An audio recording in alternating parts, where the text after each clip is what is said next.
여러분 안녕하십니까? EBS 초대석 정관용입니다. 여러분 전설의 고향이라는 드라마 기억나시죠? 내 다리 내놔라 이 소리가 지금도 귀에 들리는 것 같은데요. 1970년대 80년대 온 가족을 공포에 사로잡히게 했던 드라마입니다. 우리나라 최초의 호러 판타지 드라마라고 할 수 있고 처녀 귀신, 저승사자, 구미호 그 모습 때문에 어린아이들 자다 오줌 쌌다는 얘기도 참 많이 들었었죠. 오늘 그 드라마를 만드신 PD님 초대했습니다. 최상식 연출가님 어서 오십시오. 반갑습니다. 네. 최상식입니다.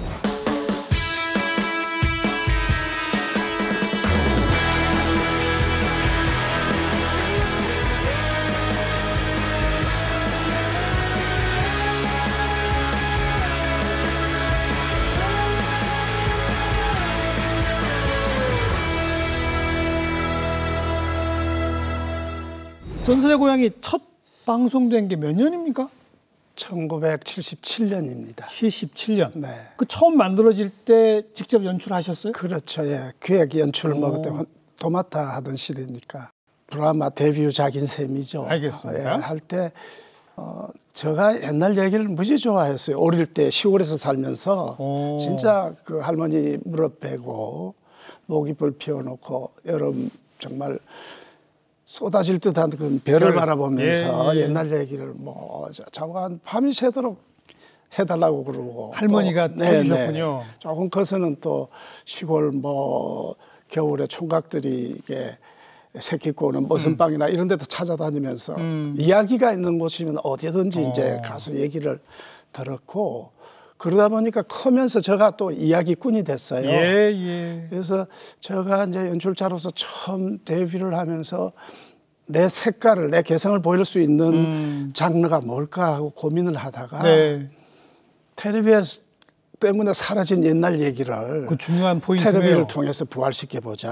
그래서 모든 시청자들이 텔레비전을 보면서 얘기 한 자루만 해다오 하고 졸르는 것 같은 그런 프로그램을 만들어보자 해서 편하게 할머니 옛날 얘기 듣는 것 같은 그런 정서를 텔레비전 드라마를 통해서 느끼게 해주는 게 좋겠다 해서 이제 기획하게 됐어요. 중요한 포인트네요.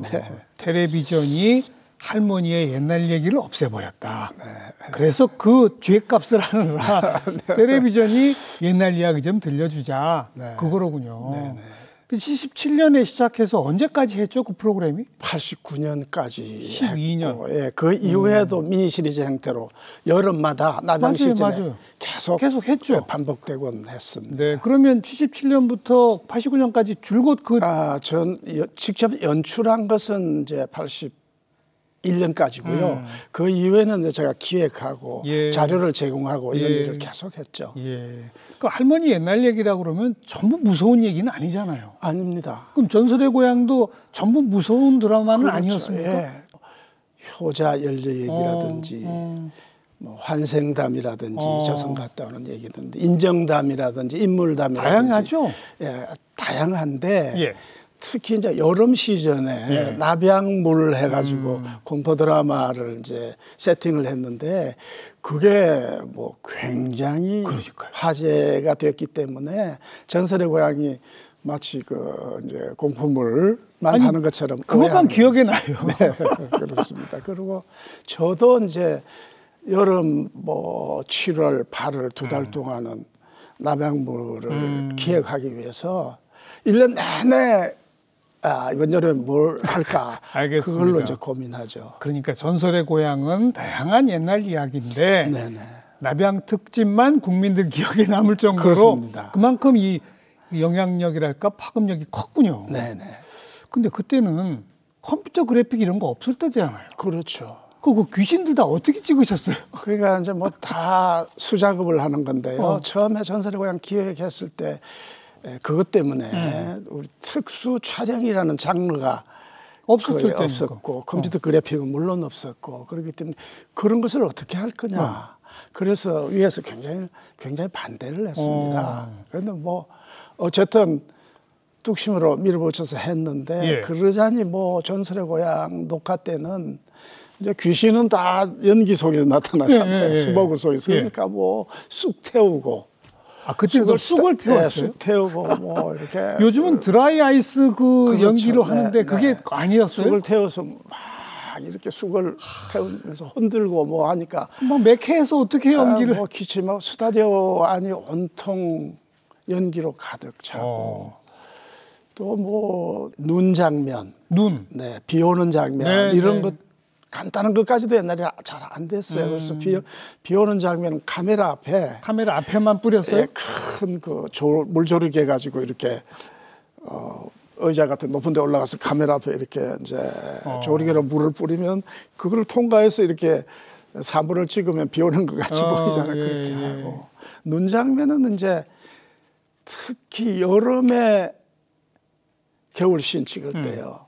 더구나 눈까지 온다 할 때는 굉장히 난감하죠. 스티로폼 부셔서 하는 거 아닙니까? 네, 그런데 쌓여 있는 눈이라든지 이런 게 제가 구미호 할 때는 남양물이니까 한여름이잖아요. 그런데 첫 장면부터 눈이 화면 전체가 끝날 때까지 거의 겨울 눈 장면이 주거든요. 그래서 여름에 방영되는데 여름에 녹화도 하는데 촬영도 하는데 거기 이제 쌓여 있는 눈은 소금으로. 이제 뭐 소금을 뭐 한 10가마 20가마 이렇게 뿌려놓고 이제 하고 또 나무 위에 덮이 쌓인 눈은 솜을 이렇게 덮고 날리는 눈은 이제 스티로폼 가루를 선분기로 막 돌리죠. 그럼 그게 녹지를 않잖아요. 이게 붙으면 코로도 들어가고 뭐 그런데 제가 한번 혼난 것은 여름에 겨울씬 한다고 소금을 한 20-30가마 이렇게 막 뿌려놓고 슈팅을 하려는데 소나기가 오잖아요. 비가 와서 다 녹아버려. 소금 수십 가마가 다 녹아버려. 아이고. 뭐 그런 곤란도 당하기도 하고요. 또 이제 그 야생동물이 등장할 때, 뭐 까마귀라든지, 또 뱀, 구렁이라든지, 늑대. 지금은 뭐 그런 거 별로 일도 아니지만 그 당시는 굉장히. 지금은 그런 거 전문적으로 이렇게 그렇죠. 해주는 업체들이 있잖아요. 네, 제가 구렁이 이제 뱀 지옥 있잖아요. 지옥이 12지옥이 있지 않습니까? 저승세계 뭐 유황 지옥도 있고 뭐 돌산 지옥, 칼산 지옥, 뭐 이제 뱀 지옥. 뱀 지옥 할 때 땅꾼들한테 부탁해 가지고 아마 수십 자루를 구렁이를요. 수십 자루면은 뭐 마리수로는 수백 마리가 몇 마리인지는 모르겠죠. 그러니까. 그러니까 그걸 스튜디오에 풀어놨어요. 스튜디오에 뿌렸는데요. 이게 부더기를 만들어 놓고 이제 거기 구렁이인데 이것들이 다 기어 나가서요. 당연히 나가죠. 세트 밑으로 다 들어갔어요. 그래서 밤새 세트를 다시 뜯고 구렁이 잡아내고 세워서 한 적도 있고요. 아이고. 그 다음에 이제 그 늑대가 출연하는 장면이었어요.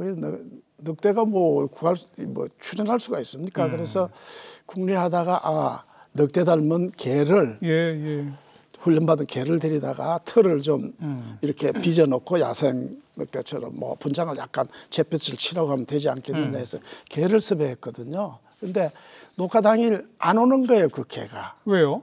그래서 전출을 보냈더니 감기가 들어서 개 못 보낸다 이렇게 됐어요. 그러니까 아시다시피 뭐 당시에는 스튜디오가 여러 개 있는 게 아니잖아요. 그날 12시까지는 무조건 끝내야 방송이고 못 끝내면 펑크잖아요. 12시 끝내고 세트 뜯고 다른 거 들어가야 되니까. 그래서 이제 그러면 안 오니까 어쩔 수 없이 이제 그 좀 연기자 중에 좀 눈빛이 싸나운 사람이? 네, 그래서 털을 붙이고 분장을 시켜서 출연을 시켰는데 늑대 이제 그 개가 오면 하려고 바위 산을 만들어 놓고요, 스타디오에 달을 띄워놓고 조명으로 그 바위 위에서 늑대가 우는 걸로 첫 장면부터 그런데 그래서 사람 늑대를 거기다가 앉혀놓고 우 이렇게 이제 달 보고 짖는 신용을 하면 효과면이 이제 늑대 소리를 깔아서 나갔죠. 근데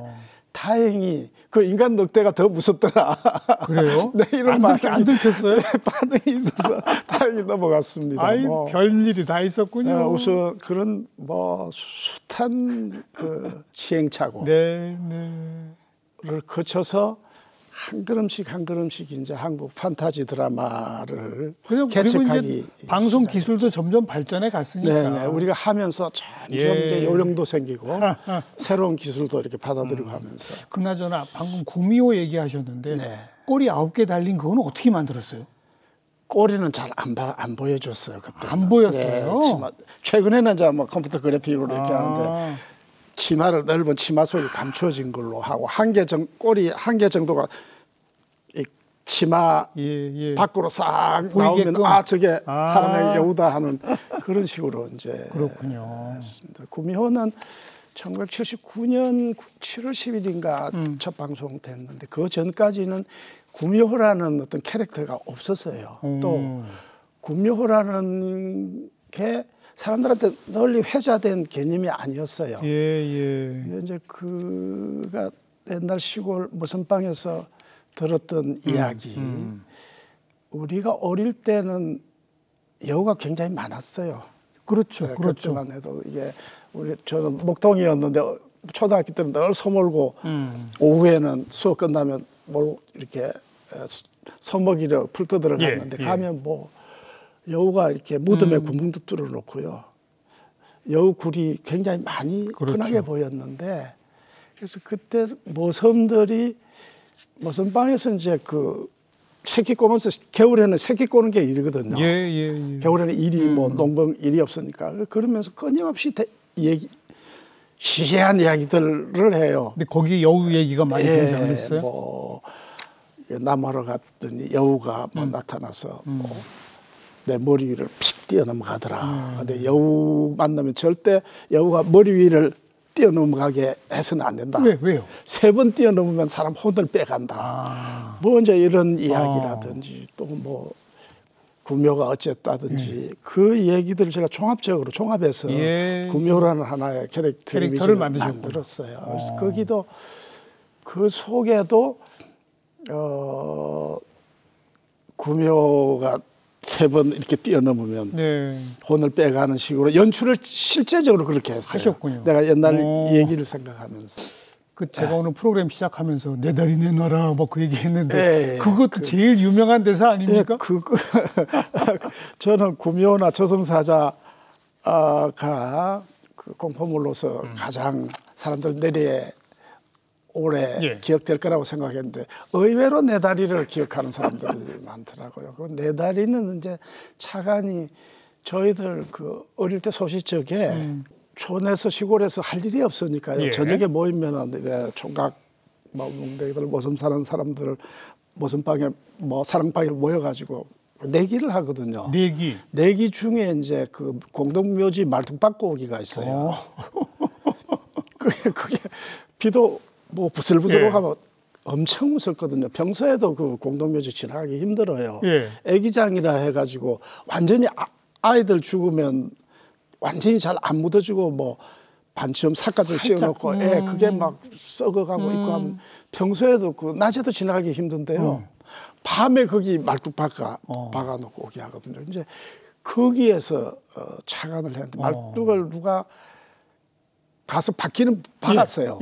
밤에 혼자 무덤에다가 박고 그게 이제 말뚝 박은 게 다음 날 가서 표가 나야 그게 입증이 되죠. 입증이. 오는데 땡기는 거예요 누가. 그래서 뭐 자꾸 붙잡아서 놓아주세요. 뭐 사정하다가 나중에 뭐 기절했는데 그게 이제 잘못 자기 옷자락까지 이게 박아서 그랬거든요. 자기 옷자락을 말뚝에 밑에 박아서. 그래서 내 다리 내놔라는 착상의 어떤 중요한 모티브는 거기서 가져왔어요. 제가. 방금 구미호랑 저승사자 얘기하셨는데 이 검은 도포에 검은 가 쓰고 얼굴 하얀 그 저승사자. 그거 어떻게 착안해내셨어요? 그러니까 이제 제가 사람들이 제일 무서워하는 게 뭔가. 그래서 뭐 처녀 귀신도 우리가 귀신 중에 송각시 귀신이 제일 무섭다 그러거든요. 남자를 접하지 못하고 수처녀 귀신이 제일 무서운 귀신이거든요. 한국 사람이 생각할 때. 그러니까 송각시 귀신이 무섭다, 뭐 구묘가 무섭다 해도 나는 제일 무서운 게 죽음이라고 생각했어요. 저승사자, 죽음. 그래서 이번 여름에는 죽음으로 한번 승부한다 해서 죽음을 대표할 수 있는 게 이제 저승사자를 네. 이미지를 생각하고 그때는 저승사자 캐릭터화된 게 없었어요. 뭐 동화책 보면 도깨비처럼 뿔난 저승사자가 방맹이 들고 잡으러 오는 거고. 그건 도깨비죠. 예, 또 어떤 때는 절 입구에는 사천왕상 있잖아요. 이런 얼굴로 저승사자가 나타나고 그랬는데 그것은 돈 것 같고 안 될 것 같고 조금 세련된 저승사자가 뭐가 있을까. 근데 내가 저승사자를 캐릭터화해도 시청자들이 공감을 못 받으면 안 되거든요. 아, 그럴듯하다 이렇게 돼야 되거든요. 딱 등장하면 저승사자구나라고 생각해야죠. 그래서 고민하다가 이제 우리 한국의 저승사 죽음의 신은 우리 전통 의상을 입자. 다만 도포는 죽음을 상징하는 검은 도포를 하죠. 그러니까 검은 갓에 검은 도포. 대신에 흑백 시대니까요. 흑백 콘트라스트를 좀 강하게 주기 위해서 얼굴은 백납같이 하얗게 칠하자. 그러면서도 얼굴이 다 하얗면 안 되니까 입술은 좀 빨갛게, 또 새까맣게, 까맣게, 하얘니까 거기다 까만 입술. 그래서 그렇게 이제 등장하고 대개 저승사자가 등장할 때는 이 선풍기 바람을 확 날려서 이 돋보자락이 바람을 확 하고 여기 이제 대상이 있으면 가자 그러면서 돋보자락을 샥 하면 이 검은 돋보자락이 카메라 렌즈 앞을 싹 가리는 죽은 걸로 이렇게 표현을 했는데 사람들이 저승사자로 받아주어서요. 다들. 그리고 어떤 당시에 대구의 어떤 할머니가 죽었다가 살아났다 해서 신문에도 나오고 그런 적이 있었는데 그 할머니가 저승에 갔더니 저승사자가 그 모양이더라. 드라마 똑같더라. 이런 얘기를 해서 제가 사람들 사이에 이 캐릭터가 공감을 받는구나 하고 이제 좀 기분이 좋았죠. 참 불모지에서 하나하나 새로 창작해 가시면서 개척하신 거네요. 그게 이제 우리 한국의 그 귀신 캐릭터들이 다 제 손을 통해서 그러니까요. 세상에 이제 탄생됐죠. 아까 뭐 배우가 개 역할까지 했다는 말씀 들으니까 그 당시 전설의 고향 캐스팅된 배우들은 고생도 이만저만 아니었겠어요. 당시에는 그 스턴트맨이라는 제도가 없었죠. 돼 있지 않을 때니까 배우들이 직접 다 했어요. 그러니까 제일 이제 그 아까 뱀지옥 말씀드렸지만은 불지옥, 유황지옥 이거를 이제 건너가야 되거든요, 배우가. 그게 이제 배우가 백윤식이라고 요즘도 뭐 영화 인기 있는 배우인데 그 불지옥을 어떻게 뭐 할 수가 없잖아요. 그래서 저쪽 여주강 그 모래사장이 굉장히 넓게 펼쳐져 있어요. 지금 가보니까 없더라고요. 거기에다가 이제 모래는 파기 쉽잖아요. 그 속에다가 이렇게 새 파이프를 이제 묻어놓고 새 파이프에 이렇게 구멍을 뚫어서 중간 뚫고 그 석유를 이렇게 이제 이걸로 이제 펌프질을 해서 석유가 이렇게 들어가고 구멍을 통해서 모래 위로 나오잖아요. 그게 불을 지르니까 이제 모래사장이 불바다가 됐죠. 불바다가 됐죠. 근데 거기 이제 들어가서 헤매고 다니고 뒹굴고 해야 되거든요, 배우가. 어떻게 해요, 그걸? 그러면 뭐 여름에 덥기는 덥고 그 모래사장에 이렇게 발도 댈 수 없어 뜨거운데 뭐 해야죠. 그 이제 그 당시 간단한 소방수들 입는 방탄복, 방화복이죠. 방화복. 안에 약간 입히고 그 밖에 이렇게 의상 입고 등에 이제 불 붙이고 방화복이 있으니까 안 되죠. 그리고 이제 여기 약간 뭐 구리스 같은 거 칠하고 그리고 기어라. 그런데 뭐 가서 뭐 1, 3, 10초도 안 돼서 한 5, 6, 7, 8 뛰어나오는 거예요. 한 20초 이상은 기어야 되는데. 그래서 내가 이제 좀 화가 나서 하면 되라. 안 되겠다. 이랬더니 배우가 이렇게 저를 쳐다보는데 머리도 타고 눈썹도 타고 뭐 영 아닌 거예요. 그래서 제가 안 되겠다 하고 그래서 그 이제 스톱하고 나중에 생각도 못해서 이게 실제 녹화할 때 슬로 모션으로 틀었어요. 천천히 네. 예, 시간을 늘려서. 예, 근데 슬로 모션이 네. 오히려 더 효과가 나더라고요. 네. 불지옥에서는 뭐 그런 식으로 또 뭐 어떤 때는 구렁이를 이렇게 색깔에 이렇게 구렁이가 잘 기어갔어요. 예. 어릴 때 보면 옛날에 석가래를 구렁이를 이렇게 감아놓고 그 밑에서 이제 여배우가 예. 연기를 하는데 여기 구렁이가 있으면 연기하는데 못할 것 같아서 무섭죠. 있다는 얘기를 제가 안 했거든요. 안 가르쳐주고. 그래서 연기를 여기서 하고 있는데 이게 NG가 자꾸 나니까요. 구렁이도 지쳤는지 탁 떨어졌어요. 녹화 도중에 눈앞에. 그래서 어떻게 했어요? 뭐 기절했죠. 진짜 기절했어요? 네, 진짜 기절했어요. 그런 사건도 있었습니다.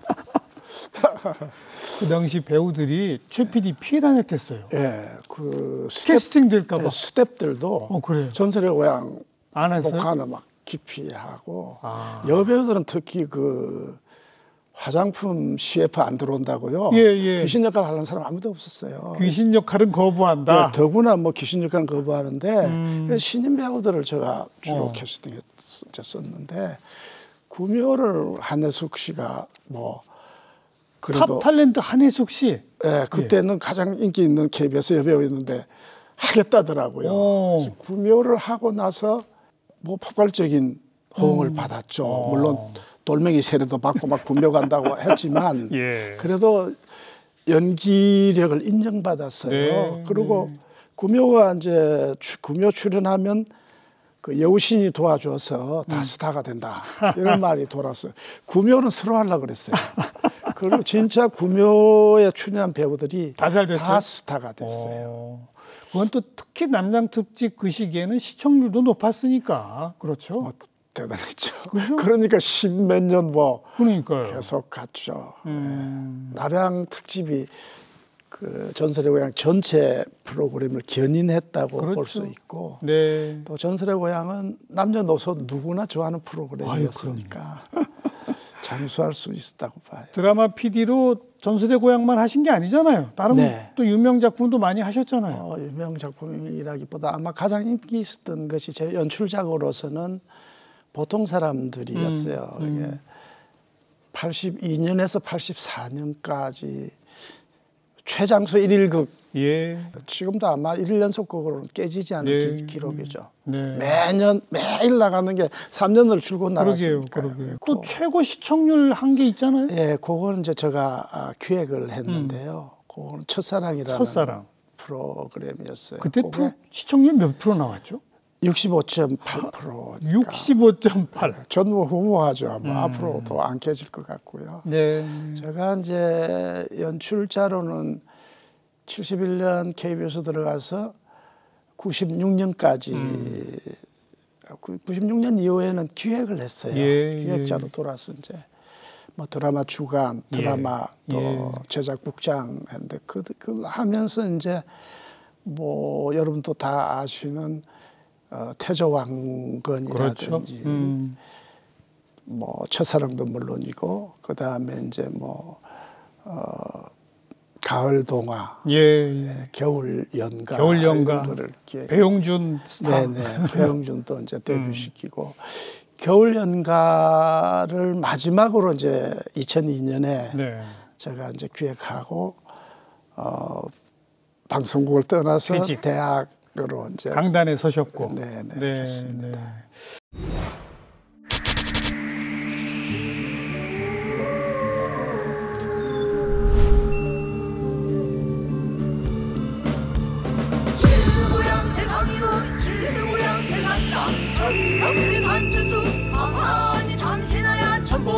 바라보니 산둥태월 끝에 안면이 있사오니 소시는 엄지발로 토끼놈의 간 허리를 버드드드 집어다가 대왕전에 바치리다.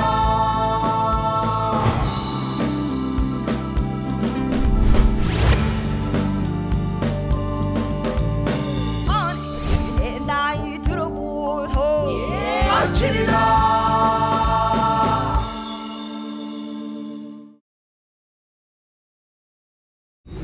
그리고 몇 년 전부터 개인 채널을 통해서 다시 전설의 고향을 만들고 계십니다. 네, 신전설의 고향. 그러니까요.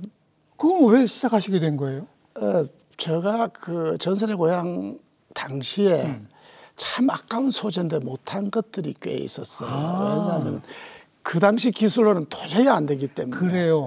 용이 뭐 하늘을 예. 나른다든지 뭐 아까도 말했지만 야생동물이 뭐 출현한다든지 네. 그 또 지옥이라든지 이런 것을 좀 수공업적으로 한계가 있었잖아요. 그렇죠. 그래서 이걸 좀 뭔가 현대적인 CG 특수 촬영 기술을 해서 좀 만들고 싶은 의욕이 있었는데 아껴서 놔둔 게 있었거든요. 이걸 그 나중에 해야 된다. 그런 것도 있고 또 새로 발굴되는 새로운 전설들이 많이 있었고 제가 옛날 얘기를 뭐 어릴 때부터 좋아했고 전설의 고향을 하면서 또 많은 이제 설화들을 취재하고 하다 보니까 뭐 저 컴퓨터에 이렇게 된 게 엄청나게 많아요. 이야기거리는 많은데. 네, 그래서 그거를 이제 제가 분류 작업도 하고 또 뭐 책도 내고 하기도 했는데 그 다음에 이제 또 한 가지는 사라져가는 것들이 너무 많았어요. 그렇죠. 제가 이렇게 다녀보면은 기록해 놓지 않으면 사라지죠. 네, 다녀보면은 옛날에 그 장소 현장에 있었는데 없어졌어요. 아, 전설의 현장들도 이야기도 개발되고 하니까 이야기도 자연히 없어지고. 그렇죠. 안 된다. 이 소중한 우리 문화자산인데 이걸 다시 해야 되겠다는 이제 생각을 하기에 이르렀죠. 그래서 그걸 개인 채널에서. 네네. 그런데 그러면 그 과거에 이제 기술을 부족 때문에 못하던 용이 날아가고 그런 뭐 이런 거를 그러면 혼자 저 비용으로 뭐 전부 컴퓨터 그래픽으로 할 수 있습니까? 어쩔 수 없이 제가 그냥 사파로 그림으로 있습니다. 제가 직접 그리세요? 사파를? 네네. 그림 솜씨는 또 어디서 배우셨어요? 아, 옛날 어릴 때 좀 만화가가 되고 싶은 꿈이 있어서 학창 시절에는 좀 그림도 그려본다고 했는데 제가 제대로 스케치 공부나 이런 걸 하지 않았기 때문에 많이 부족하죠. 뭐 그냥 찡찡 짜면서 그리고 있어요. 제가 사실 그 채널을 봤는데 사파가 전문가 솜씨더라고요. 아, 그렇지는 않고요. 다만 요즘 또 뭐 일러스트들이나 화가들이 캐치해내지 못하는 옛날 세계, 우리가 잊어버려진 옛날 정서 이런 것을 사파를 통해서 아마 만나볼 수 있는 거는 될 거예요. 제가 그런 거는 좀 머릿속에 많이 맞습니다. 저장되어 있기 때문에 다리가 잘라지고 없는 사람, 절단된 다리인데 발가락이 아프다고 하는 걸 느낀다잖아요. 맞아요. 네, 그리고 우리가 우리 소중한 그 문화유산이나 자산들이 우리 기억 속에서 완전히 사라지고 절단되고 없는 것 같지만은 그 발가락 아픔의 기억이 있는 것 같아요, 다. 그렇죠. 그래서 그런 것을 살려내주면 너무나 좋아하죠. 네. 제가 이제 보니까 직접 그리신 사파들이 일종의 이제 애니메이션처럼 진행이 되면서 여성 성우의 목소리로 이야기가 쭉 들려오던데 그분이 사모님이시라고요? 뭐 집사람입니다. 그죠? 성우 송도영 씨. 네네, 맞습니다. 그 은하철도 999에 메텔 그 역할 하셨던 분 맞잖아요. 네, 옛날에 뭐 더빙 많이 그러니까요. 그 오드리 헵번이나 엘리베스 테일러나 뭐 이런 배우들은 다 집사람이 했죠. 네. 최고의 성우가 나레이션을 하는 신전설의 고향. 그렇죠? 지금 벌써 올라간 콘텐츠가 굉장히 많죠? 네, 아마 2년 반 됐는데 누적 그 조회수는 2,500만 정도고 구독자는 한 이제 13만을 향해 가고 있습니다. 제일 이렇게 구상을 많이 해야 생각 많이 해야 되는 거는 이제 그 스토리텔링 작업, 물론 시나리오에서 극과 쓰는 건데 제일 힘들고 그림이죠. 안 되고 그러는 거는 그림 사파죠. 작업입니다. 제가 대개 18분 정도, 16분에서 20분 정도 한 편당 하는데 사파가 한 18장에서 20장 되니까 한 달에 한 60장 정도 그리셔야죠. 아주 예. 힘듭니다. 그 부인께서는 이런 일 하려고 하는데 같이 해보자 그랬더니 흔쾌히 동의하셨어요? 아니요, 제가 이 일을 시작하는 것 자체를 좋아하지 않았죠. 제가 뭔가 시작하는 거를 두려워합니다. 왜요? 왜? 뭐 시작했다 그러면 왜 제가 물불 안 가리고 그냥 거기 그냥 집중하기 때문에 그래서 많이 말렸는데 뭐 네. 말린다고 제가 안 할 사람이 아니잖아요. 그래서 이제 뭐 하게 됐는데 자꾸 그 나이에 그렇게 전국 돌면서 예. 그 작업을 할 것이냐고 말년 이제 하다가 지금은 이제 같이 작업하는 일에 상당히 자부심도 느끼고 좋아하고 있고 그러세요? 같이 호흡하면서 작업하니까 이거 이제 또 아마 그런 경우가 좀 드물거든요. 한 사람이 집사람 혼자서 남녀노소 역할을 혼자서 다 도맡아 하거든요. 그래야 되죠. 그래서 그 남자 역할은 또 남자 성우를 쓰는 줄 알고 있는 사람들이 많아요. 그런데 다 한 분의 목소리인 거죠. 이게 뭐 좀 힘든 일인데도 잘하고 있어요. 예. 근데 전설을 직접 현장에 가서 다 채집을 해 오십니까? 제가 일단은 수록 채집해 놓은 게 많고요. 이미 해 놓은 게 제가 있고. 예, 고선학 책을 굉장히 예. 많이 보고 거기서 수집을 제일 많이 하고요. 또 전설이라는 게 설화라 그러면은 신화, 민담, 전설 이게 이제 설화 유행에 다 들어가잖아요. 그 중에 민담, 신화는 뭐 신들의 얘기고 민담은 옛날부터 전해오는 얘기죠. 예. 그냥. 예. 그러니까 뭐 아무리 가공해도 되고 뭐 옛날에 예. 그냥 얘기인데 그러나 전설은 조금 달라요. 전설은 꼭 그 증거를 남기려는 특성이 있어요. 증거를 찾으려는. 이게 꼬투리가 현재 뭔가 있어야 전설이거든요. 어느 지방에 무슨 바위 네, 뭐 이런 거. 그러니까 그건 이제 지명 전설이 아니라도 어떤 속담이라도 그 속담이 이래서 생겼다더라. 예, 예, 예. 그러니까 그 현재 남아있는 꼬투리가 있어야 돼요. 예. 그러니까 확인을 해주고 그것을 보여줘야 돼요, 시청자들한테. 단순한 옛날 얘기가 아니고 네, 네. 이것은 이런 근거로 해서 생긴 또 이런 증거가 있는 이야기다. 그래서 제가 직접 찾아다닙니다.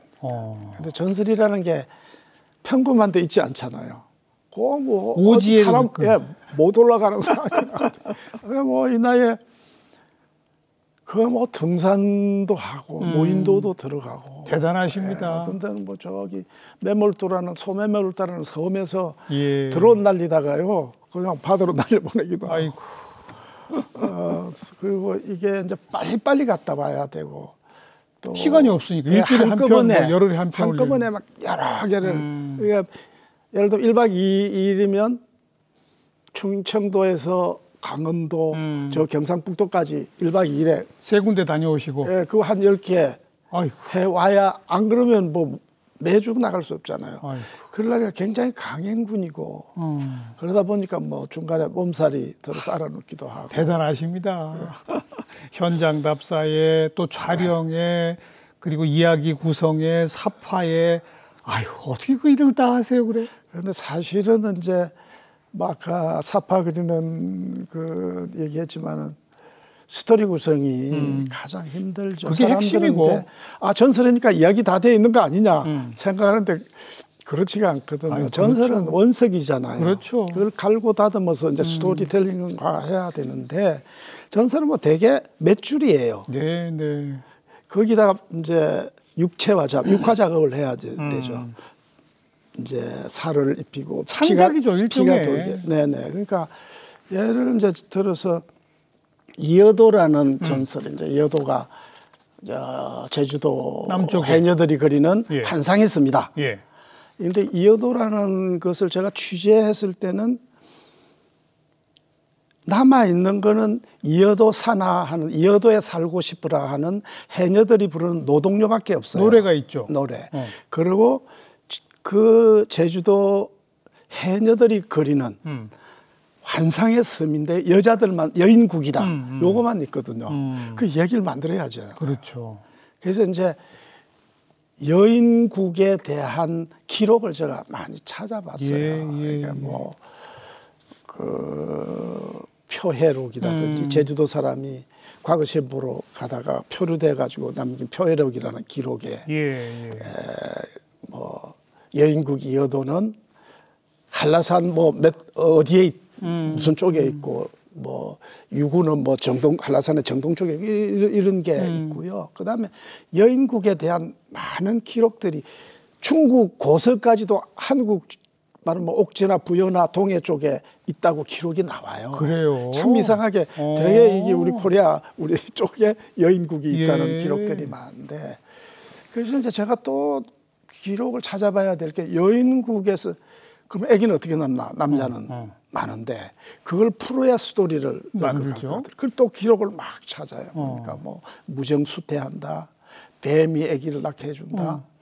뭐 우물을 바라보고 있으면 뭐 또 수정한다 했는데 딱 그 에이보켄이라는 네덜란드 선원이 우리나라에 표류했다가 저기 표해록이라는 게 있어요. 에이보켄이 거기 보니까 그 여인국에서 이제 남풍이 불어오는 곳에 여자들이 이렇게 다리를 벌리고 있으면 남풍이 이렇게 가랑이 속으로 통과하고 아기를 갖게 해준다. 그래요.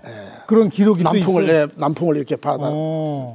그리고 남자 아이면 죽이고 여자 아이면 이제 살린다. 그 이여도의 구성원이 된다.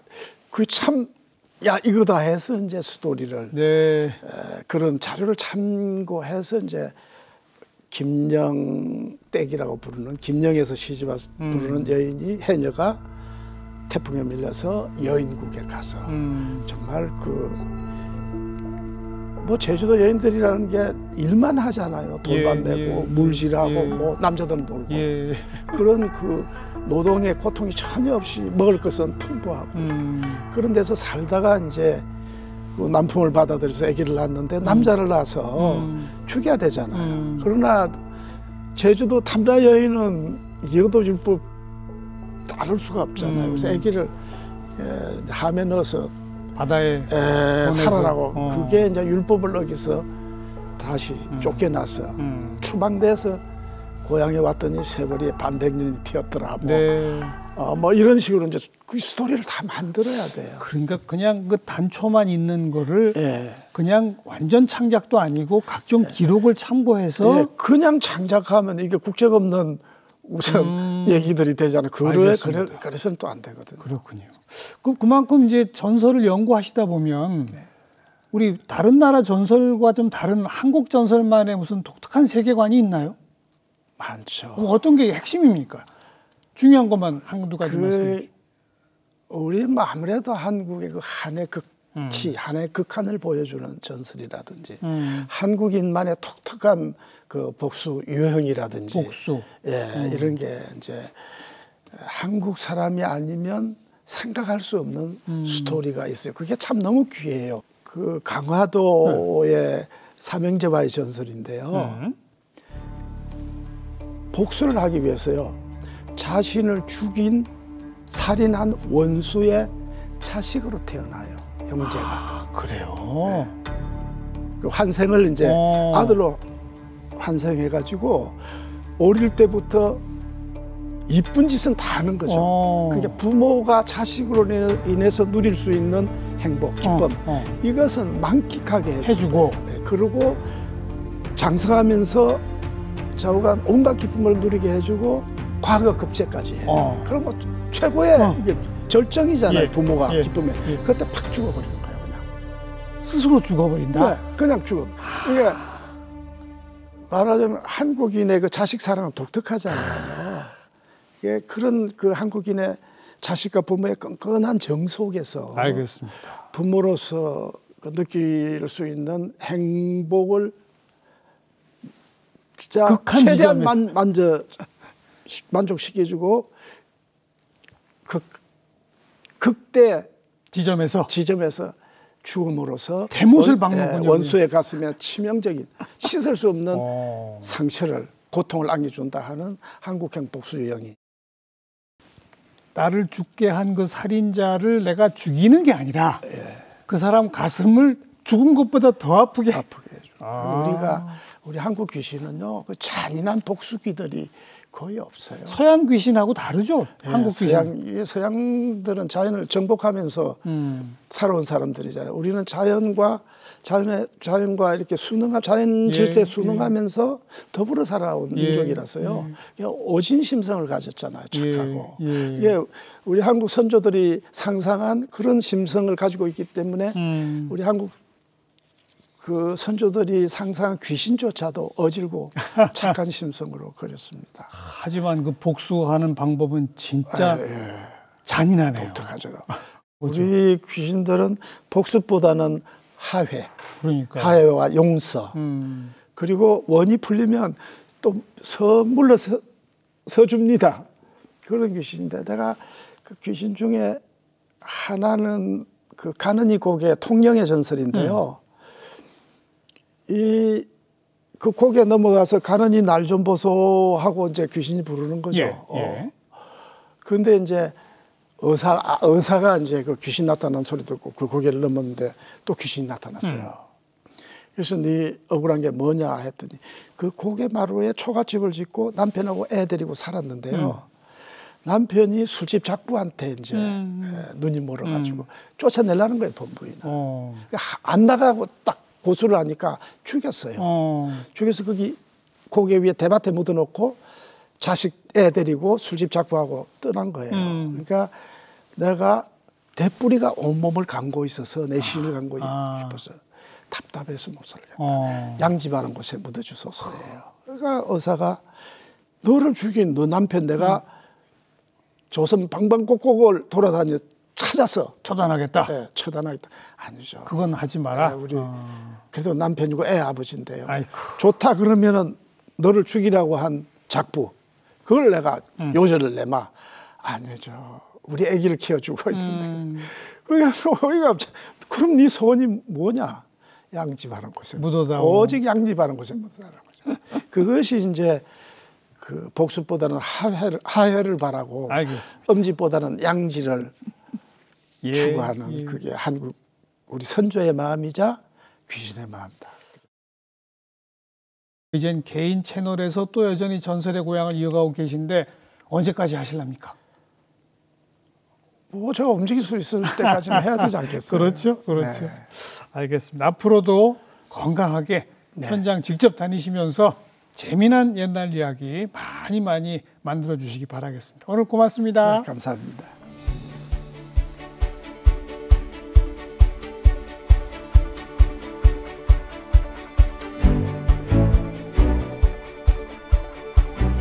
네, 이 드라마 연출가 현역의 시절은 이미 훌쩍 오래전에 끝내셨습니다만 지금도 계속 도전해서 새로운 걸 만들고 계신 바로 이 열정이 우리가 배워야 할 게 아닐까 생각해 봅니다.